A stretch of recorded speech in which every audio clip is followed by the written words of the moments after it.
Welcome to Mission Evolution Radio Show with Gwilda Wiyaka, bringing together today's leading experts to uncover ever-deepening spiritual truths and the latest scientific developments in support of the evolution of humankind. For more information on Mission Evolution Radio with Gwilda Wiyaka, visit www.missionevolution.org. And now, here's the host of Mission Evolution, Miss Gwilda Wiyaka. Hello, dear friends, and welcome back to Mission Evolution Radio Show, where we share the latest information and leading-edge thoughts to support the path to unity and enlightenment. I'm your host, Gwilda Wiyaka. This hour we'll be exploring soul-centered evolution. One definition of evolution is the gradual development of something, especially from a simple to a more complex form. Mission Evolution's focus is on this concept rather than the Darwinism or natural selection. Our interest is in the spiritual evolution that's increasingly possible as we move into the higher frequency area of the galaxy characterized by the Aquarian Age. The soul is defined as a spiritual or immaterial part of a human being or animal regarded as immortal. Therefore, no study of spiritual evolution is complete without addressing the soul. If the soul is immortal, does it evolve, or is it perfect as is? As we evolve as individuals, do we become more soulful, more in alignment with the immaterial essence from which we came? If so, that would seem to indicate we're devolving into a prior, simpler form. Or do we need to devolve into our original form as individuals before we can evolve as an interconnected species? Who better to help us contemplate soul-centered evolution than Thomas More? Thomas published his classic, Care of the Soul, in 1992, and has since written 20 books on spirituality, sexuality, myth, religion, and depth psychology. His books have been translated into 32 languages. He's taught religious studies and psychology and has been a psychotherapist for over 30 years. Thomas often speaks at C.J. Jung societies and has done special work consulting at major medical centers with the idea of bringing soul into medicine. His website, thomasmoresoul.com. Thomas, thanks so much for being with us today. Very happy to be with you, Gwilda. So, Thomas, you've been contemplating the soul for many years. What is your definition of soul? It's very, very difficult to define because it has so many facets. I would say that the closest I can come is to say that soul gives us, or anything gives it depth, and it also helps us as people to connect. We connect through soul with each other. And it also provides a sense of meaning. So those are just three elements, three things that the soul does for us. And I think otherwise it's better just to have a common sense notion of soul the way we use it when you say, there's a person that has a soul, or there's a house, that house has soul, I'd like to rent that house. You lived in a Catholic monastery for 13 years. What effect did that have on your view of soul and religion? It really affected me so much that I still feel that I'm very close to those years, even though they were a long, long time ago. I think it wasn't just the ideas that I was taught. I had a very good education, certainly in the spiritual life and also in the classics. But the main thing was that I lived in a religious community. And that means a group of people who decide to live together to form a community that would be a model for the rest of the world. In other words, we shared everything in common. That was our vow of poverty. And we didn't get married. That was our vow of chastity. And we did what was necessary for the community, which was our vow of obedience. I think we can still live those ideals today in the secular world. And even though I'm no longer a monk, I feel very much that I'm still living that life. Does being cloistered from the ordinary world and all the constant input from media and advertising help in becoming more soul-centered? I do think it helps a great deal. The monks are funny. They want to separate from the world, and they really want to resist the world. They don't want to become completely absorbed in the values of the culture around them. At the same time, they're not escaping anything. They're not saying this world is horrible. They're not judging it that way. They're just saying that it's possible for many of us to, without thinking about it, just become identified with the values that we hear from the media all the time. The monk makes a conscious effort to get out of that unconsciousness. So what does religion have to do with soul? Well, there's a difference between soul and spirit in my way of looking at things and many of the people that I've learned from. So the spirit would be that element in us or in the world that would take us away from the place where we are right now. In other words, you might learn more, you might develop more in your meditative and contemplative abilities and so on. You may have a bigger vision, and you may relate to the world in a very big way. That's so important, and that's the spirit. But as I work with the soul, what I mean by it, it is that depth of being in the world and in life.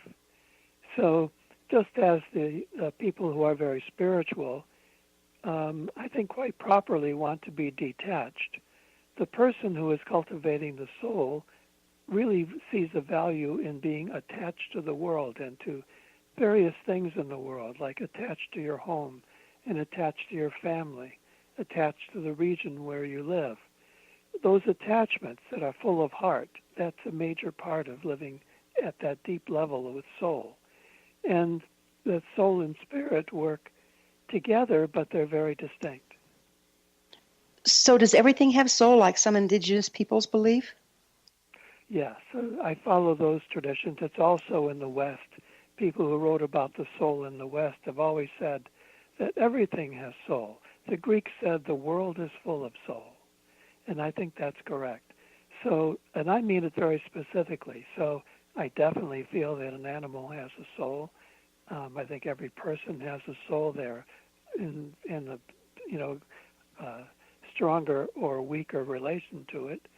And even in a way, nature has its soul, and so do manufactured things. Even the things we have around us have a certain soul. We become attached to them, and they have a presence.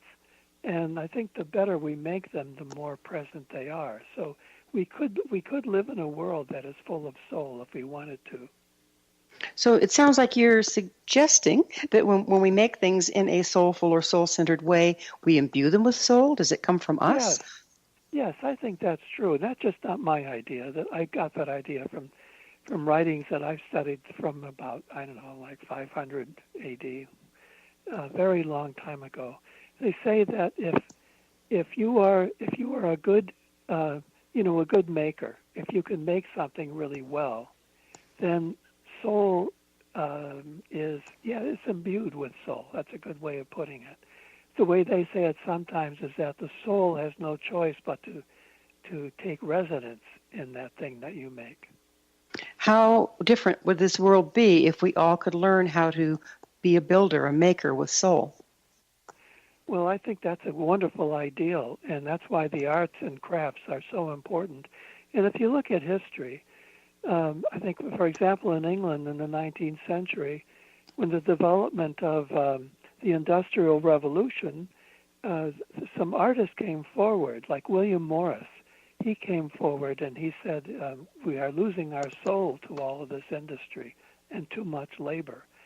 And he started making wallpaper, vivid wallpaper, as his response to that soulless industrial life. And I think, that's a good example. If you look at William Morris wallpaper even today, even reproductions, I think you can be overwhelmed by the intensity of the natural world that he was able to put into that wallpaper. And what an interesting thing to do something as simple as that, to make wallpaper as your response to the Industrial Revolution. Well, the Industrial Revolution had people trying to recreate things very precisely. That pretty much stripped all the soulful creativity out of it, didn't it? Well, yes, it did, and we continue to do that today. we're at a different level of that revolution, with the technological revolution and so on. But yes, we have that problem too, and I'm afraid that idea bleeds over into almost everything else, even in the fields of medicine and psychology. They are losing their soul, and that's a sad state. Well, isn't that really what we're looking at planet-wide, is everything seems to be disconnecting and falling apart? Well, the thing is, we've always been falling apart. I mean, that's part of human life. It's strange. We're always falling apart. And if you read people who are very concerned about the world, maybe 300 or 400 years ago, they'd be saying the same thing. The world is falling apart. We must do something. There's something archetypal, something mythic about feeling that the world is falling apart. That doesn't mean it's not real. It's just that in our time, we have to respond in our own way to that sense that we've really got to get going and turn the world in a different direction. Of course, that's the whole motivation of my work. That's the only reason I've written all these books, try to have some voice saying we need more soul in this world. Well, we're going to have to take a little break here, but on the other side, I would love to figure out how can we get soul back into our lives and into the world before it's too late. It's time for a commercial break. Thomas and I will return shortly, so don't go away. You're listening to the Mission Evolution Radio Show, coming to you on the X-Zone Broadcast Network, www.xzbn.net.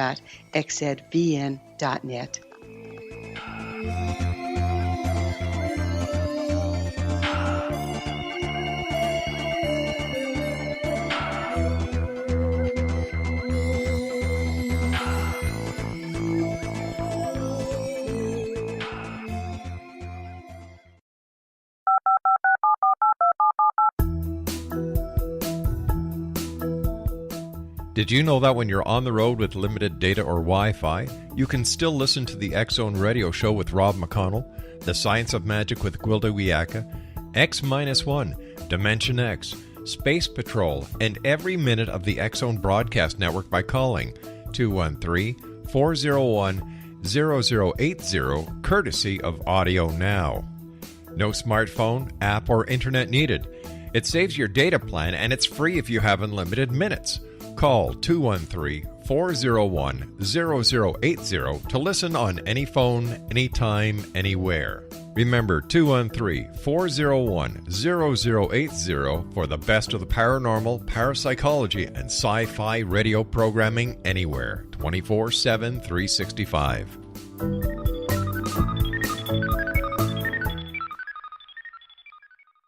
You have heard of the X-Zone? Now watch it on Simul TV. Plus 500 video games, live TV channels, free video on demand, worldwide, and more. Does this sound like tomorrow's television? Well, it is, but you can have it today, right now. It is Simul TV. Simul TV offers what the others only wish they could provide. 15 exclusive channels like X-Zone, sci-fi, and horror. We are worldwide. No other provider offers that. 500 built-in video games. No need to have an extra expensive system. We have them included. Free video on demand. Live streaming events from around the world. Interactive online network, and much more. Tomorrow's TV today. Simul TV. Sound too good to be true? Well, it's not. You can have Simul TV today. Sign up at simultv.com. Do it today.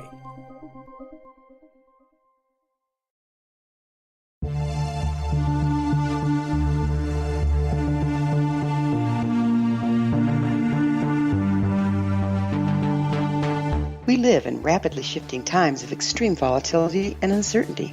Such profound change brings a unique opportunity for the evolution of consciousness. I'm Gwilda Wiyaka, host of Mission Evolution Radio Show, a program that explores the latest scientific developments and deepening spiritual truths supporting human evolution.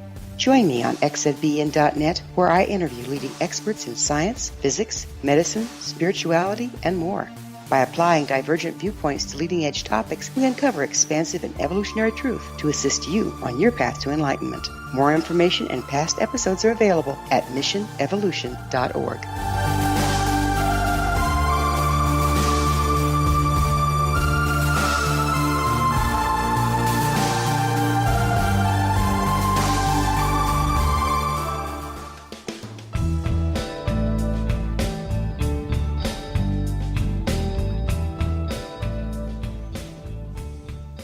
Welcome back. This is the Mission Evolution Radio Show. We're dedicated to unification and evolution of consciousness. To stay abreast of all the wonderful information and tools we have to offer, visit our website, missionevolution.org. I'm your host, Gwilda Wiyaka, and our special guest this hour is Thomas Moore. His website, thomasmooresoul.com. Thomas, we were saying, how are we going to get soul back into the things that we do so that we can bring life back to everything we do? And we have to do it, first of all, in our own individual lives. I mean, we are all, our culture is made up of individuals. And I don't think we realize the power we have to influence other people by our example. So I think we could begin, as any kind of care of the soul should begin, at home. I think one of the greatest needs of the human soul is a feeling of home. It's not necessarily the house we live in, although it could be. Most of us, I think, feel at home in our houses. And so the house is a very important thing to take care of. You pay attention to your house, and you make it warm. Remember that heart and soul go together. So you use your heart to figure out what your house needs. And you invite friends over, and you have family members connected. All of that creates soul. Better relationships with our families would be a very good start as well. And then we can just branch out from that. Most of us then have to work. And we could be very careful about the work that we do.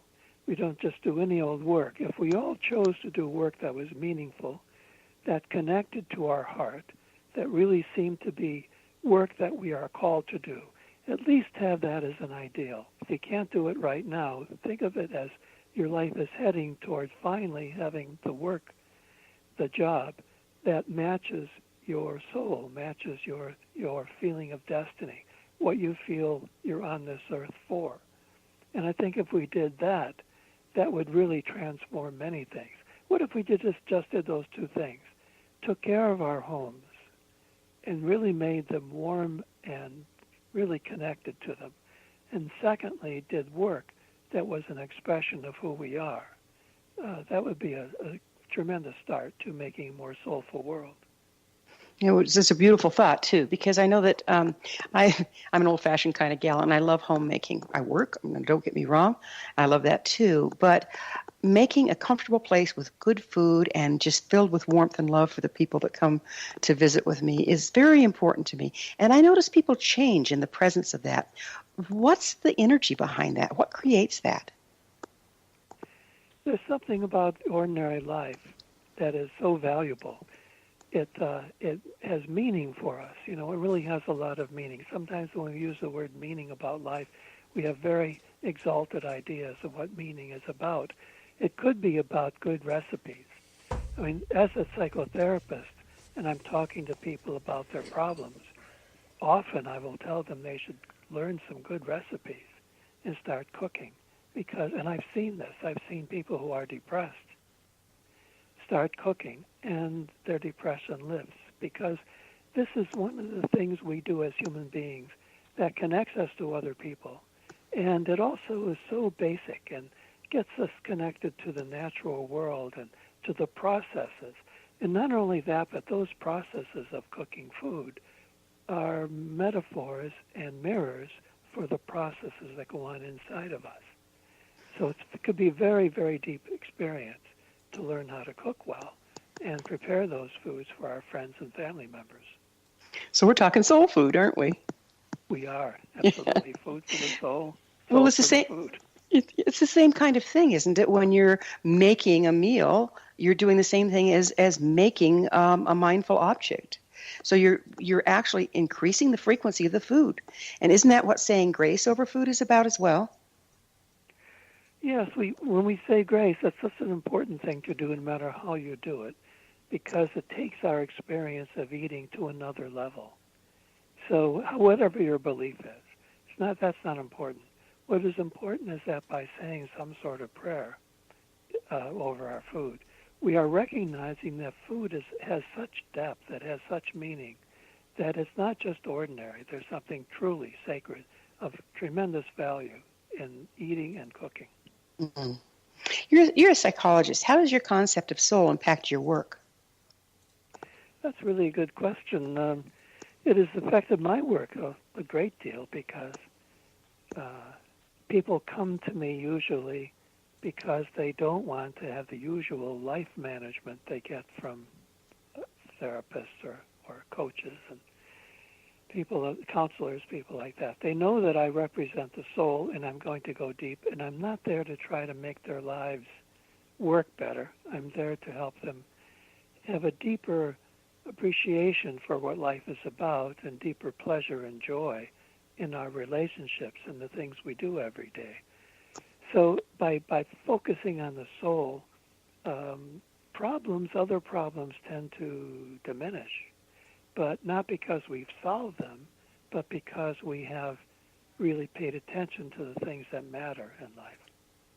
Isn't that so true? Where you pay attention is where your power goes. And if you're paying attention to the small, petty agonies of life versus the larger picture, that's going to be your experience, isn't it?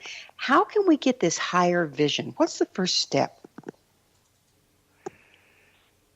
Well, I always say that the first step most people should take to expand their vision and to find the soul and spirit too is nature, the natural world. That's what monks have done for centuries and centuries.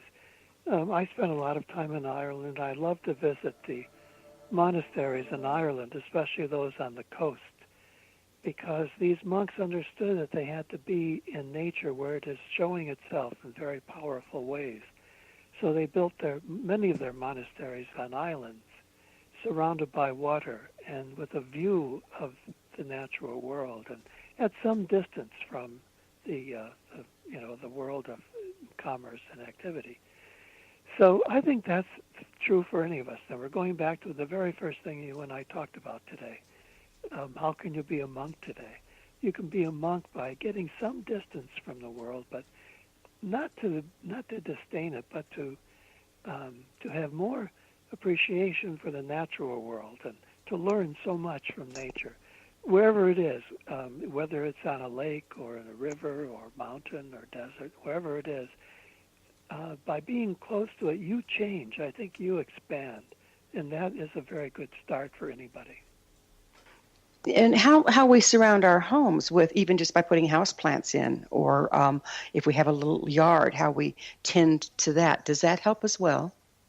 Well, of course it does. And if you're in the city, plants can really help a great deal. Or going to parks, a park can be just as well. You don't have to be in raw nature way out there in acres and acres of territory. You can be in a small space.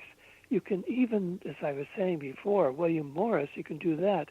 He brought nature into the home by making wallpaper that was full of natural forms, very vivid natural forms. You can have paintings that do it as well. You can paint your walls. You can do so many things that bring nature. I once was on a train in the Adirondacks. That was a 19th century train, and the seats were all upholstered with vines and branches and flowers on them. I thought how interesting that those people understood that you need to bring nature into your living space in order to keep that connection with it. There's some beautiful, more natural buildings going up.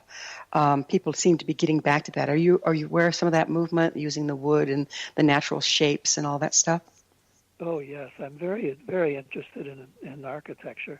I'm particularly interested in medical architecture because I would like to see more of that natural building being done for hospitals and medical centers and even doctors' offices.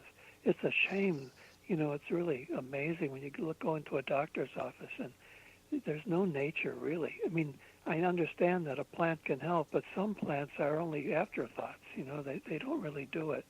You need more than that. You really have to realize how we live in nature, and that's where the source of our healing is. So there are many ways in which we could build buildings that would help us rather than cut us off from the sources that we need. What do you see as the ramifications of this widespread separation from nature and from the soul? Well, we become dried up people. We get depressed. Why are we depressed? A lot of people get depressed because they don't have that vitality that the natural world could give them. People do go off into the woods sometimes when they've really had it with their offices. They need to get away. I live on a little lake myself in New Hampshire, and I just was in a store yesterday and heard these people talking that they're coming here for the summer. I live here year-round. But they're coming here for the summer, and I'm thinking, yes, it's a good thing. They need to get away. Not that the city's not good. It's just that they need that natural world. We all need it. It brings us back to our true nature, really, doesn't it? We are natural. Yes, we are like nature so much. And all the metaphors work so well. Sometimes we thunder in our speech. We feel raw. We feel, we have these feelings that we are cut off from our own deep inner nature as well. There's a strong connection between our own personal nature and the natural world. So by being in nature, we actually find ourselves because, in a sense, that's who we are. It seems metaphorical, but it's a little more than that because what we're doing is we're finding our basic, organic we're going to have to existence. I'm sorry, we're going to have to return to our roots on the other side of this short pause. Thomas and I will return to our discussion, and don't you dare go away. This is Mission Evolution Radio Show. We're coming to you on the X-Zone Broadcast Network, xzbn.net.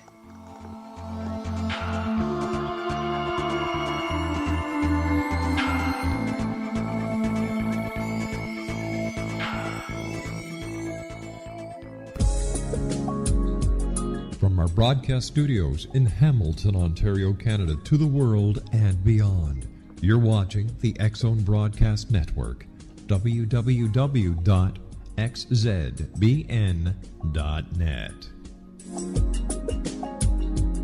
AVS Media Demo. You have heard of the X-Zone? Now watch it on Simul TV, plus 500 video games, live TV channels, free video on demand, worldwide, and more.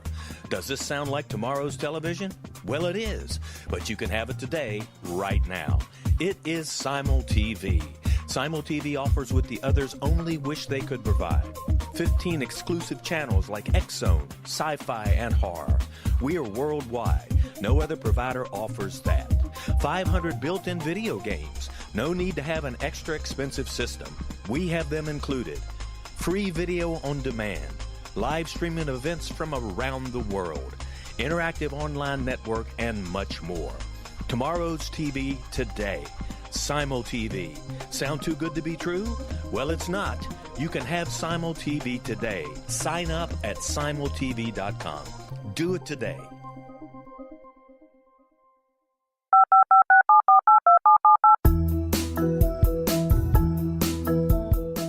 Did you know that when you're on the road with limited data or Wi-Fi, you can still listen to the X-Zone Radio Show with Rob McConnell, The Science of Magic with Gwilda Wiyaka, X-1, Dimension X, Space Patrol, and every minute of the X-Zone Broadcast Network by calling 213-401-0080, courtesy of Audio Now. No smartphone, app, or internet needed. It saves your data plan, and it's free if you have unlimited minutes.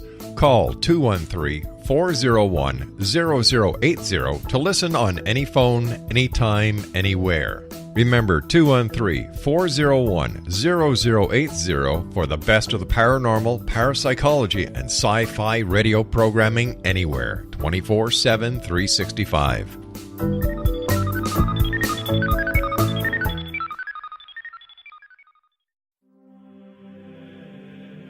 Rob McConnell here, presenting an overview for Nicholas Paul Jennings, author of a fascinating book, Amen. It presents facts revealed by Egyptologists, facts that enable us to understand why Amen is the beginning of creation of God.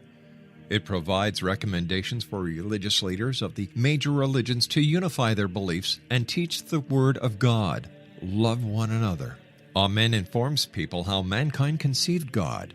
It was the Egyptians that developed the concepts of a soul, a hereafter, and Son of God. And finally, after the worship of many gods, they conceived the belief in one universal God, the maker of all there is.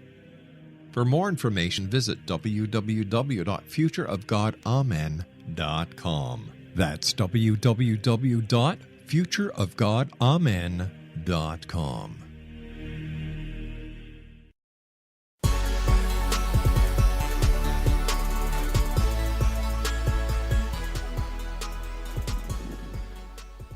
Welcome back. This is Mission Evolution Radio Show, bringing leading-edge information supporting the path to enlightenment. Don't miss all the wonderful things we have to offer on our website, missionevolution.org, and while you're there, you can visit our blog. I'm your host, Gwilda Wiyaka. We're speaking with Thomas More. His website, thomasmoresoul.com. So, Thomas, if the soul is the interconnected place between all beings, and nature holds the balance that we need to maintain physical, emotional, mental, and spiritual health. Now that we're, for the most part, very disconnected from our soul, what are we seeing as the ramifications? What's going on? Does that have to do with all this health problems we're having? Yes, I think there's a very close relationship between physical health and the health of the soul. That's just almost obvious. People understand that if you are unhappy at work, you may develop some physical symptoms. So it's very important for us to maintain our health, to look at our soul. One that some people suggest, and I think it's a very good idea, that when you get sick, you might ask the question, what was going on in my life when I first became aware of this illness? It's a way of connecting your physical well-being to what is happening. In modern medicine, we tend to look at the body as separate from our meaningful life. And we just treat the body as an object then, and organs, and we use medications and surgeries for it. But I really think in the future of medicine will be to understand so much better how the way we live and the state of our emotional life, our relationships, are connected specifically to some of the problems that we have physically. One of my teachers was a Lakota elder, a medicine man, and when he would treat, he would go into the family because he says all illness starts within the home. So he would, instead of looking at the individual, he would look at the family dynamics because he felt that strongly that the imbalance started there. Is this kind of what you're talking about? That's part of it, yes. You could also say maybe it's the same thing to look at the marriage or look at the workplace. All of those areas are very intense parts of our daily lives. And what's going on there, the stresses we feel, the conflicts we have, can easily be converted into a physical problem. So, I think that what we have to do is just shift our mindset so that we're not only thinking of our bodies as being sick, as that just being a physical thing. That the state of our soul is expressed in the state of our physical health. Okay, I got another one for you here. If, indeed, when we do make things in a soulful way, we are imbuing them with a higher frequency of soul. If we're living our life in a fearful, hateful, stressed out way, aren't we also imbuing our environment with that? Absolutely, yes. It works both ways. Yes, so you want to be careful the things you use. You want to see if maybe some people who are pretty happy with their lives are making those things, or are they things being made by people who are neurotic and sick? I feel this way about some movies that I watch that come out of Hollywood. I get the feeling sometimes, and I have had some contact with filmmakers, that some of these people are really messed up, they're personally, and they make their movies and millions or at least thousands of people watch them. That is not good for the health of those people watching those films. Not because they're not well made, but because they express the illness of the person making them. So I think in everything, it's a very good idea to be careful where you get things. That's why it's so nice to know the people who are making the things you have and use. To maybe know craftspeople who are making things, that you can have them in your home and you say, oh yeah, you see this salad bowl that you're using, and say, oh, I remember where I got that and how nice the person was who gave that to me and how friendly and able to be with people in a very nice way. Well, that's pretty good. That's the soul of the maker coming through the thing, and we use it every day. It's nice to be able to use something made by someone who's not full of all kinds of emotional problems. You know, on the other hand, we might get something from China where people were abused that were making it and this and that.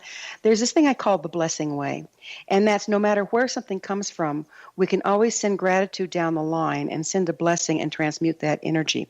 Would you mind speaking to that a little bit?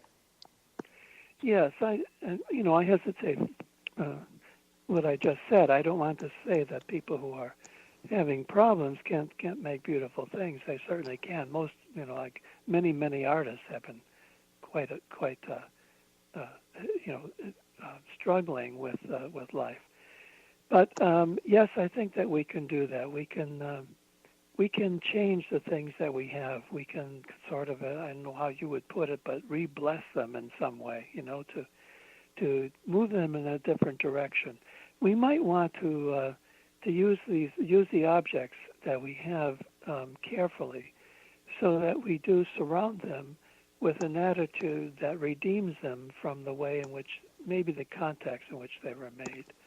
And of course, we want to, I think it's so important to make our culture more soulful, and that means to make the working conditions better so that people are able to be themselves and contribute their souls to the work they're doing, no matter how menial, no matter how simple the thing is that they're making.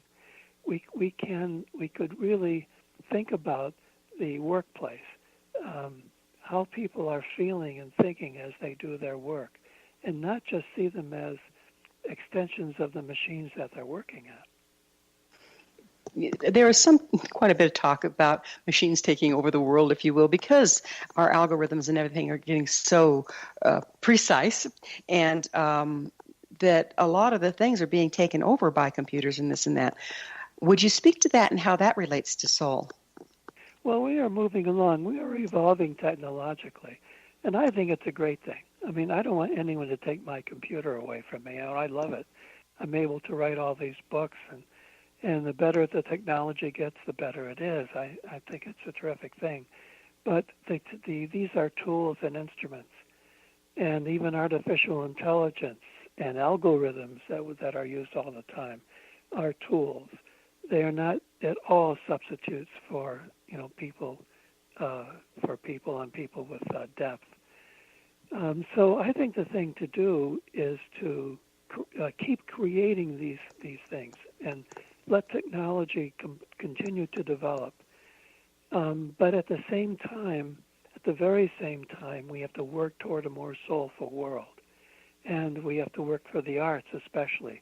I often cite a wonderful painter from the 19th century, Edward Burne-Jones.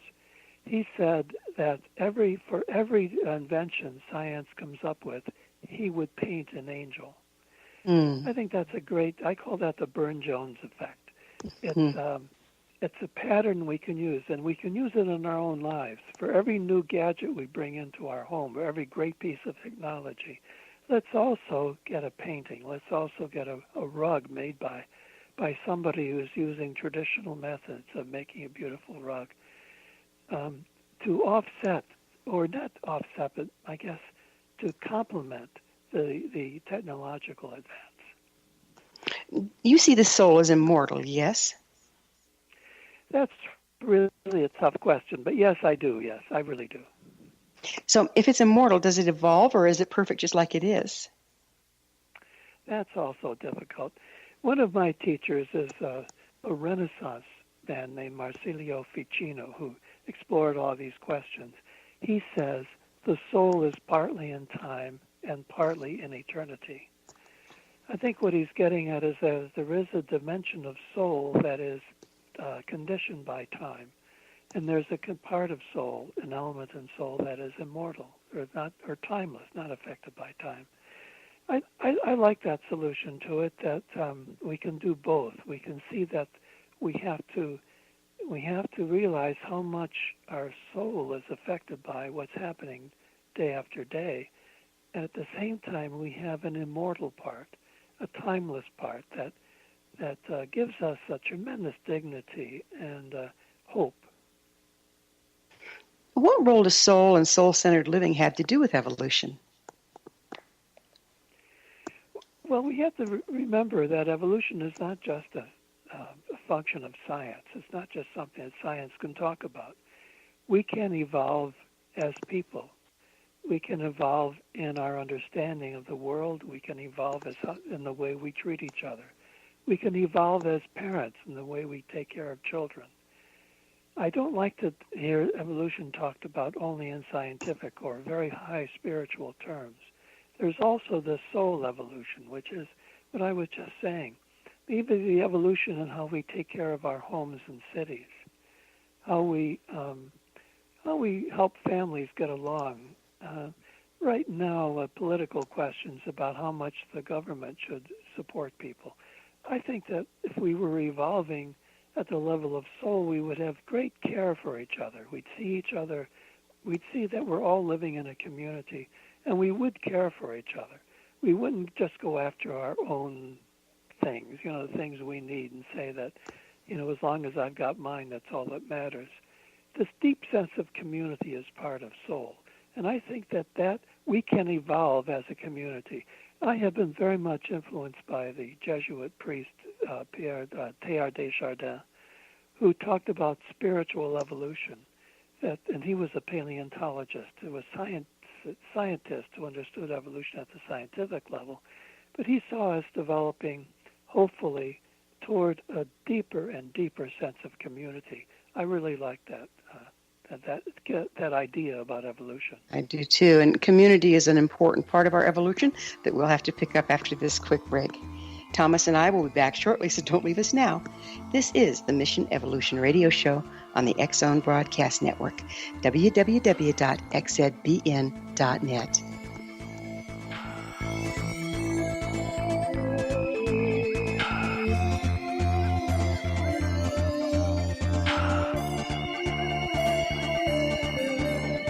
Heard of the X-Zone? Now watch it on Simul TV, plus 500 video games, live TV channels, free video on demand, worldwide, and more. Does this sound like tomorrow's television? Well, it is, but you can have it today, right now. It is Simul TV. Simul TV offers what the others only wish they could provide. 15 exclusive channels like X-Zone, sci-fi, and horror. We are worldwide. No other provider offers that. 500 built-in video games. No need to have an extra expensive system. We have them included. Free video on demand. Live streaming events from around the world. Interactive online network, and much more. Tomorrow's TV today. Simul TV. Sound too good to be true? Well, it's not. You can have Simul TV today. Sign up at simultv.com. Do it today. The new nonfiction book, Razor of Madness, is similar to cult movies like Clockwork Orange, Dragon's Tattoo, or The Other Side of Hell. Wayne Morin Jr. and Thomas Lee Howell will expose widespread and systematic deficiencies in this thought-provoking tell-all novel. Mind control rages among scholars in law schools. Human rights are ignored while thought reform and mental manipulation are accepted practices used as behavior modification. Dr. Louis Jolyon West comes to mind. Media and public scrutiny shows that United States mental hospitals are in fact destructive murder industries. Razor of Madness expose novel details this epidemic through an in-depth professional and personal investigation. For decades, there has been a revolving door policy that still releases killers and pedophiles back into society. The maestro of mind control continues to haunt America to this very day. Razor of Madness is available in paperback or as a downloadable ebook at Amazon.com.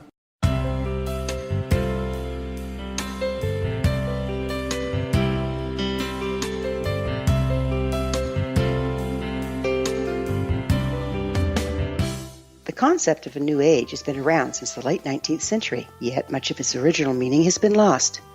What exactly is the new age? Is it a religion, a collection of obscure esoteric practices, a series of doomsday predictions, or an astrological event? The New Age Chronicles is a unique complementary publication bringing reason and grounded information to separate fact from fiction. chock full of valuable information to support you as we make the monumental shift into the new era. You won't want to miss a single innovative issue. The New Age Chronicles newspaper is coming soon to www.newagechronicles.com.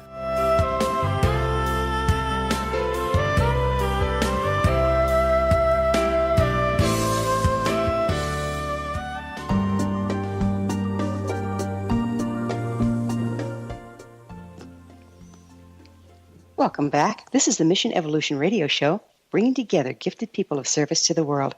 I'm your host, Gwilda Wiyaka. I always love to hear from my listeners. Email me at info@missionevolution.org and suggest a topic or a guest that's on your mind. I'm sure we'll all enjoy them. Our guest this hour is Thomas Moore. His website, thomasmoresoul.com. Thomas, as we evolve as individuals, do we become more in alignment with our soul that's already there? The way I would put that is that we are born with a soul, and that is like a seed, or it's complete. We are complete in a way, but we need to unfold, like to make it all spread out in our lives, and be fulfilled and realized in our life. So, and that's the way I look at it. That the soul is opening up. We're discovering who we are constantly, and who we are is not on the surface. It's not just connected to our family, what our family was. Part of becoming a person means to distinguish yourself, separate from the family, and be your own person, even though you will always have those family influences. But you can more and more become your own individual person. So I see it as a kind of unfolding. That's a word I get from my studies in medieval theology, actually, about how we unfold and we also enfold. In other words, we kind of are always going back into our source and into our beginnings, and that dynamic goes back and forth. And so our soul is always present to us, and yet we are changing. And as we change, we're not just moving up a line, like going straight up in one direction. The soul is unfolding almost like in cycles and circles. That's how I see it. I love that. Cycling, yeah. I love that because if you've ever watched time photography of a rose blooming, it doesn't just open up. It opens and then it closes, and then it opens a little more and then it closes. And doesn't all life operate like that, with expansion, contraction, breath in, breath out? Is that the same functioning that you're talking about with unfolding of the soul? It is. That's exactly what I'm talking about. It's we have moments when we backtrack. I mean, we have all these ideals of what we should be, and then we find out that we don't do what we had hoped we do. So we kind of fall back. So there is that too. The cycling means that we're not always going forward. Sometimes we're going backward. And as a therapist, for example, when I hear a person saying that they feel like they're going backward now, that they've lost ground, well, I can see that that's valuable. Or if they feel stuck, that's a very common feeling. Feeling stuck, and they're not in that movement anymore. Well, there's a place for that stuckness. Maybe it's accomplishing something for us. I never advocate moving forward for its own sake. If a person is not moving forward, I'm with them in their backwardness or in their stuckness. But it's part of a whole rhythm, a very big rhythm. And if you look at the whole thing, stand back and look at it, I think then it'd be easier to see that your failures somehow contribute to the overall movement. That movement is even reflected in the galaxy. So it goes a long way, sure. Doesn't it? Yeah. It is. So, go ahead. Well, my latest book, Ageless Soul, has a shell on it, on the cover, that has the same mathematics, the same ratios as the galaxy. Mm. So that idea is there. That's the way we are too. We are in our daily life. Let's say one day of our life might be a recapitulation of what we've been doing our whole lives. So we are cycling moving forward, but doing it in this complicated way. We know if we take this back to where we started, and you were talking about how reconnecting with nature is so important. Nature has this movement in it. If we reconnect with nature and with that movement, we can come back into our natural timing and evolution. Would you speak to that a little bit? Well, yes. There's something in this movement of ours that is quite natural, I think, yes. We don't know who we are to be. If I look back on my life, if I was 15 years old, talking to myself at 15, I wouldn't have the slightest idea what I would become. I may have had some thoughts of what I would have become in my life, but never would I have said I was going to write 30 books on the soul. I would never have said that. I mean, it would have been facetious to me then. We don't know who we are, and we are, in a way, following our nature as it unfolds. We are obeying our nature. We are following and not leading. That's how I see it. That's the best thing. You don't force yourself to be something you think you should be. Instead, what you do is you look for the signs. What have you been invited to do?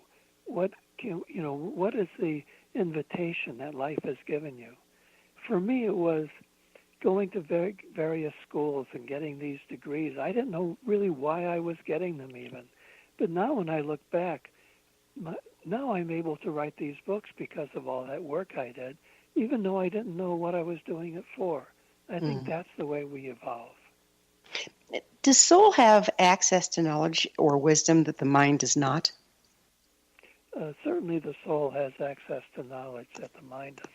The mind is quite limited. I would say the soul is much greater. The soul works through images. The soul is more poetic, interested in the stories that we tell, and looking at images like artistic images or movies, or you want to make something. You make something beautiful with your craft. You just make a garden and tend your garden. That's such a soulful thing to do. But think about how much you learn as you tend your garden. You learn things not only about how to make plants grow, you learn about nature, you learn about yourself, and you become a certain kind of person because you're working in a garden. Not everyone has to work in a garden. It might be something else, but at least there are ways in which I think we do discover through the soul. We learn so much of the greatest importance. I think that's more important. That's why I don't agree with this approach to education that focuses on STEM, on mathematics and science.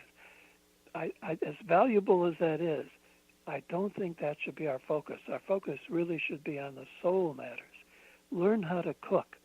Learn how to be with people and deal with your emotions. Learn how to paint or sculpt or make music, whatever you do artistically. I think education ought to be based on those things, matters of soul. If more of us embrace the concept that everything has soul, what effect do you think it'll have on the way we treat the earth? We would understand that the earth is a living being, that things have soul, and so does the planet. The planet has a soul. So the planet is not just understood by the scientists, as valuable as what they do is. I mean, it's so important to learn the science of the earth. It helps us in so many ways.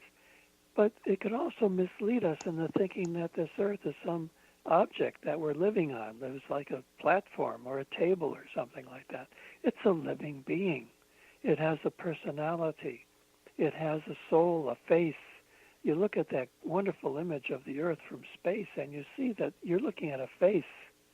You're looking at something that has a personality and it's not the same as any other planet. Look at Mars, it's not the same. So our planet is a living being with a personality. And if we could treat it that way and be sensitive to it, we ourselves, I mean, that's us anyway. We are part of it. We are not on it. We are of it. We don't live on the earth. We live of the earth. We're part of the earth. We're an expression of the earth. And if we don't take care of it, it's like suicide. We're just hurting ourselves. Is there a place where all souls become as one?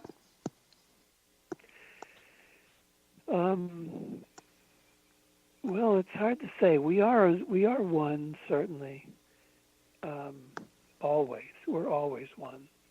We don't recognize it, but when you think about it, we are. When you see someone going through some kind of suffering, if someone in your family develops cancer, I think it doesn't take a big step to recognize that's you too, that you are going through that. You can be so identified with it. It's not just because you're compassionate, it's because you are that person. That at a deep level, if you can contemplate human life to that extent, you can see that we are all the same. We are all one. Mm-hmm. Yeah, it's just amazing how once we start to recognize that, then we take care of ourselves and each other in a whole different way, don't we? It would make all the difference in the world. This illusion that we are separate hurts us tremendously. Mm. Yeah, it does. It does. This has been so fascinating. I could go on forever, but we are just about to run out of time. Thomas, tell us, what's next for you? Well, I'm writing 2 books right now, one on therapy, and I'm writing it so that anyone could learn how to help each other, help someone else, some of the family member or friend, with more sophistication. Mm. And I'm writing a book called The 9 Laws of Life, summarizing some of these things we're talking about. Fantastic. Well, they can find that on your website, but unfortunately we are out of time. Thanks for coming on the show.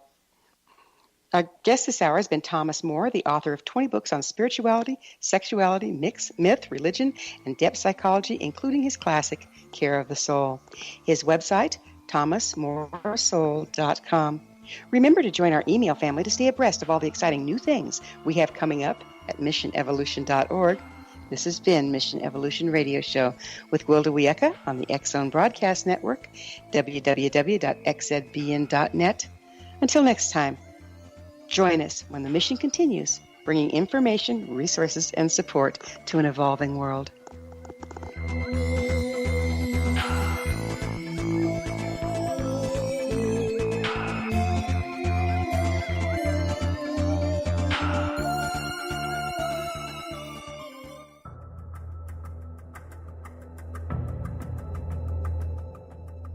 Modern Esoteric, Beyond Our Senses by Brad Olson, consummates the lifeology story about where humanity originates. It is the lost continents, the primitive wisdom, the mythos of creation, and the rethinking of ancient history as we are taught in academia. There is much more to the story than what we have been told. As this is the first book in the Esoteric series, Modern Esoteric starts at the beginning of time and accelerates up to this modern age. Future Esoteric is book 2 in the series and takes a forward-looking position ahead of today with an open and honest examination of the ET issue and various unexplained phenomena. To discover the writings of author Brad Olson, visit www.bradolson.com. That's www.bradolson.com.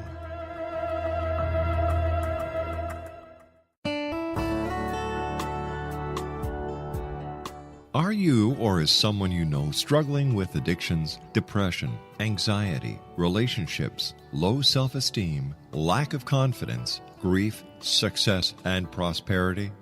Do you know that your subconscious belief plays a big role in the outcome of your hard work?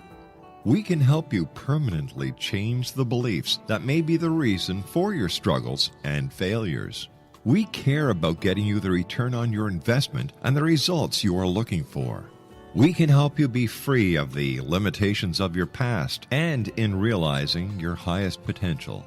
We work with people by phone and Skype. For more information, visit us at www.ritasoman.com. That's www.ritasoman.com.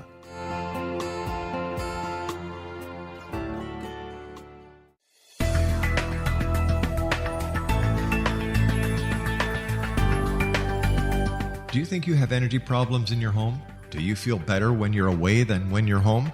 Joey Korn is a global leader in the world of dowsing who specializes in personal energy clearing and space clearing.